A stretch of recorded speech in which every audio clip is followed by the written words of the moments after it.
In nomine Patris et Filii et Spiritus Sancti. Amen. Shalom. Aleichem. Magandang umaga sa ating lahat sa mga panig ng buong mundo. Mga nakikinig at nanonood ngayon.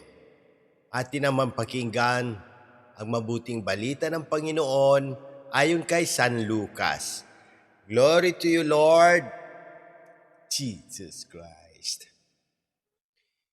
Noong panahong iyon, samantalang isinasalaysay ng mga alagad ni Jesus ang nangyari sa daan at kung paano nila siyang nakilala nang pagpira-pirasuhin niya ang tinapay. Si Jesus ay tumayo sa gitna nila. "Sumainyo ang kapayapaan," sabi niya sa kanila.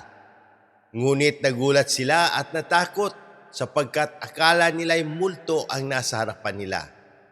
Kaya't sinabi ni Jesus sa kanila, "Ano't kayo'y nagugulumihan? Bakit nag-aalinlangan pa kayo?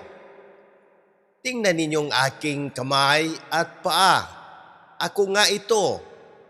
Hipuin ninyo ako at pagmasdan. Ang multo'y walang laman at buto, ngunit ako'y mayroon, tulad ng nakikita ninyo." At pagkasabi nito, ipinakita niya sa kanila ang kanyang mga kamay at mga paa. Nang hindi pa rin sila makapaniwala dahil sa malaking galak at pagkamangha, tinanong sila ni Jesus, "May makakain ba riyan?" Siya'y binigyan nila ng kaputol na isdang inihaw. Kinuha niya ito at kinain sa harapan nila. Pagkatapos sinabi sa mga alagad, "Ito ang tinutukoy ko nang sabihin ko sa inyo noong kasama-sama pa ninyo ako. Dapat matupad ang lahat ng nasusulat tungkol sa akin sa kautusan ni Moises, sa mga aklat ng mga propeta at sa aklat ng mga awit." At binuksan niya ang kanilang pag-iisip upang maunawaan nila ang mga kasulatan. Sinabi niya sa kanila, "Ganito ang nasusulat, kailangan magbata ng hirap at mamamatay ang Mesiyas, at muling mabuhay sa ikatlong araw. Sa kanyang pangalan, ang pagsisisi at kapatawaran ng mga kasalanan ay dapat ipangaral sa lahat ng bansa, magmula sa Jerusalem. Kayo ang mga saksi sa mga bagay na ito." Ang mabuting balita ng Panginoon. Praise to you, Lord Jesus Christ. Pagnilayan natin bilang mga Romano Katoliko ngayong Thursday within the octave of Easter. Sa mabuting balita ngayon, makikita natin na si Jesus ay hindi multo, hindi alaala lang. Siya ay buhay. Tumayo siya sa gitna ng kanyang mga alagad at nagsabi, "Sumainyo ang kapayapaan." Pero imbis na agad maniwala sila, ay natakot at nagduda. Ganito rin tayo minsan. Kapag may problema, sakit o pagsubok, parang hindi natin nararamdaman ang presensya ni Jesus. Akala natin wala siya. Pero ang totoo, nasa gitna natin siya.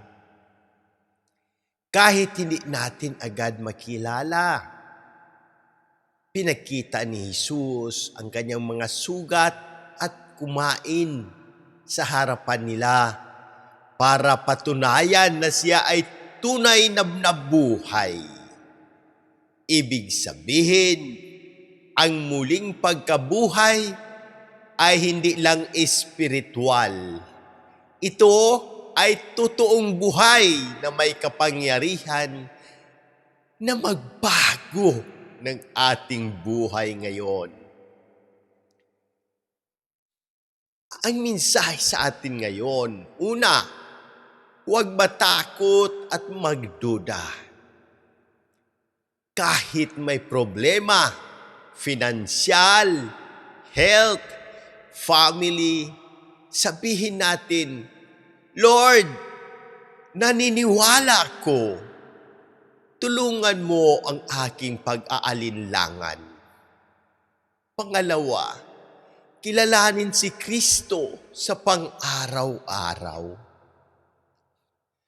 Tulad ng pagkilala sa pagpipira-piraso ng tinapay, si Jesus ay makikita natin sa banal na mesa, Eucharistia, ating kapwa, lalo na ang nangangailangan. Tayo ang mga saksi, witnesses.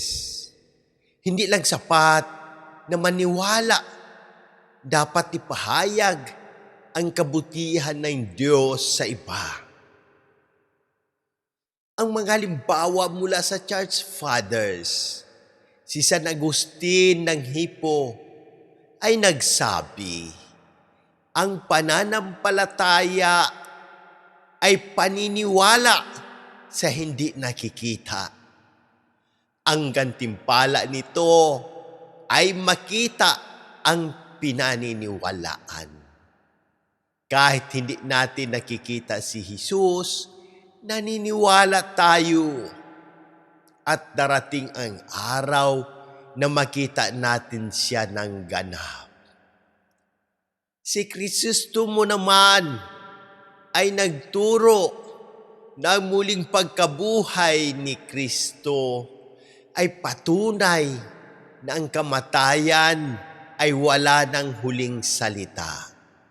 Kahit may sakit o paghihirap, may pag-asa tayo. Ano ang dapat nating gawin bilang mga Romano Katoliko? Magkumpisal at magsisi. Repentance. Dumalo sa misa at tumanggap ng Eucharistia. Magpatawad sa kapwa. Maglingkod sa nangangailangan. Ibahagi ang salita ng Diyos kahit sa simpleng post o sa group chat. Halimbawa, kung may kaaway ka, imbes na kagalit, patawarin mo. Kung may sakit sa pamilya, ipagdasal at alagaan mo. Kung may naliligaw sa pananampalataya, akayin mo pabalik. Manalangin tayo. Amang mapagmahal, sa muling pagkabuhay ng iyong anak na si Jesus, pinawi mo ang aming takot at pinigyan ng pag-asa ang aming buhay. Ipinapanalangin namin ang lahat ng may karamdaman, pisikal, emosyonal at espiritual. Hipuin mo sila ng iyong mapagpagaling na kamay, lalo na po ang aming idinadalangin, ang agarang paggaling ni na Monsignor Ismael, Padre Arnel, Padre Ayan, Padre Lorenzo Boots, Padre Cesar, Padre Boy, Raul, Jonah, Adila, Fatima, Raymond Lawrence, Faith, Rino, Rochelle, Irene, at ang aming buong pamilya. At lahat ng nakabasa, nakinig at nanunood nito na may karamdaman. Pagpalain mo rin ang lahat ng kaparian, ang aming mahal na Santo Papa, mga obispo, at aming kura paroko, si Diocesan Administrador Monsignor Claro Caluya, Sister Sara, Jerry, Erlinda. Gabayan mo ang gobyerno ng Pilipinas, aming Presidente Ferdinand Marcos, upang mamuno ng may katotohanan at malasakit. Patawarin mo at tanggapin sa iyong kaharian ang mga yumao naming kapatid, lalo na sina Papa Francisco, Janet, at Hiram. At ang lahat ng aming idinadalangin sa pamamagitan ng intersesyon ng Mahal na Berheng Maria, iligtas mo kami sa lahat ng unos at kalamidad at patatagin ang aming pananampalataya. Ito ang aming dalangin sa ngalan ni Jesus na muling nabuhay. Amen. In nomine Patris et Filii et Spiritus Sancti. Amen. God bless.